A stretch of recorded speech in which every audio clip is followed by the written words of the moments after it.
पांडुरंगाच्या दर्शनासाठी आता 15 ते 16 लाख भाविक येणार असल्याची माहिती मिळते। आषाढीसाठी यंदा 10,000 पोलिसांचा बंदोबस्त तैनात करण्यात आलाय।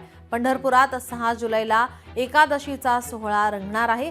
गर्दीवर लक्ष ठेवण्यासाठी पोलिसांचे ड्रोनही आता असणार आहेत। पंढरीच्या पांडुरंगाचा आषाढी एकादशीचा सोहळा 6 जुलैला पंढरपुरात रंगणार आहे। यंदाच्या वारीसाठी अंदाजे 16 लाखांहून अधिक भाविक पंढरीमध्ये येतील असा पोलिसांचा अंदाज आहे।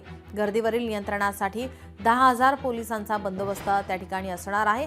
यंदा वारकरी मोठ्या संख्येने येण्याचा अंदाज असल्याने एकूण 6,000 पोलीस अंमलदार आणि अधिकारी बंदोबस्तासाठी असणार आहेत। याशिवाय त्यांच्या मदतीला 3,200 होमगार्ड देखील असतील। तसेच राज्य राखीव पोलीस दलाच्या 6 कंपन्या देखील पंढरपुरामध्ये असणार आहेत।